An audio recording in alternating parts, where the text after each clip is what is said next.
The air that day tasted like metal and dust. I remember because my throat burned when I swallowed. My daughter had called me the night before. Her voice had that forced brightness I'd learned to hear through, too light, too even.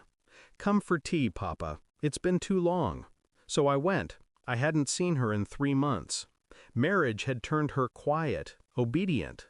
Her laughter, the one that used to fill my house, had become something smaller, something rehearsed. When I arrived, I didn't find her in the house. I found her outside, under a tarp. The sunlight cut through in fractured patches, baking the air into something unbearable. She was crouched over a small stove, stirring a pot. The fabric above her sagged from the heat. Her hands trembled as she worked. I stood there, silent, watching the daughter I'd raised to be fearless cook like a servant in her own yard. Then he walked out, her husband. He smiled, polite but dismissive, the way a man greets a worker instead of family. "Mom," he said, as if the word were a test. It's her duty to adapt. My daughter didn't look up. She didn't move. She just kept stirring, as if even breathing without permission would make things worse. Something inside me cracked, quietly, like a branch under snow. He talked about tradition, respect, obedience, words people use when they want control, but not accountability. I nodded, said nothing, watched him speak with the ease of a man who thinks he owns the silence around him. When she finally looked at me, her eyes said what her mouth couldn't. "Help me." I ate the food she brought. I smiled when he spoke. I waited, because anger, when used too soon, only burns the wrong person. After lunch, she handed me tea with both hands. Her knuckles were red, scalded. I noticed the bandages hidden beneath her sleeves. He noticed me noticing. He laughed softly. "She's clumsy in the kitchen. Still learning." Still learning. I wanted to ask, learning what? Humility? Submission? Silence? But I didn't. I just looked at my daughter and said, "You've done well," and I meant it differently than he thought. That night I sat in my car outside their gate long after the lights went out, and for the first time in my life I felt something colder than rage. Patience. The next few weeks I started observing. Small things first. I visited unannounced, brought fruit, small gifts, excuses. Every time she seemed thinner, quieter. Every time he was there, answering for her. When she spoke, she looked at him first. Control doesn't always look like violence. Sometimes it looks like politeness sharpened to a blade. I checked records, property titles, bank accounts.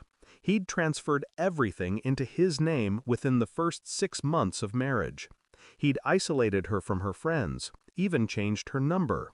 I hired someone, discreetly, to follow him. 3 days later, I received photos. He wasn't spending his nights at home. There was another woman, younger, free, laughing. He'd built my daughter a prison and another woman a paradise.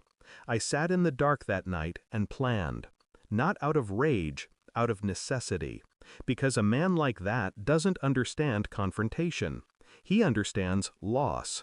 The evidence was clean. Dates, transfers, photos, everything. I went back one afternoon when I knew he'd be home. My daughter greeted me at the gate, startled. "Papa, you can't just come." "I know," I said softly. "That's why I did." He walked out, already irritated. "What is this?"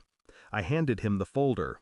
He flipped through the pages. His confidence began to crack, his smirk fading as he saw each photograph. His voice dropped. "Where did you get this?"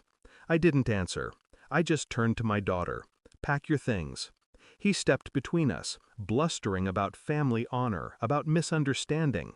I looked at him once, long enough for him to realize I wasn't bluffing. "I'm taking her home," I said, "or I take this to the police. Your choice." Silence. Then, for the first time, he stepped aside. She didn't argue, didn't cry, just packed what she could fit into one bag. As she walked past him, he said, low and venomous, "She'll come back." I smiled. No, she won't. We left without looking back. I didn't need to. Some places don't deserve witnesses. That night, I burned the folder. Not to hide it, just to end it. Some truths don't need to live forever. They just need to be revealed long enough to destroy the right person. It's been 6 months. She lives with me now. She laughs again, hesitantly, like a sound relearning itself.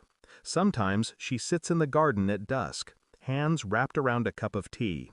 The same hands that once trembled over a pot beneath a tarp. Thanks for watching. Don't forget to like, share, and comment. Subscribe now to Cheating Stories Insight World for more amazing stories.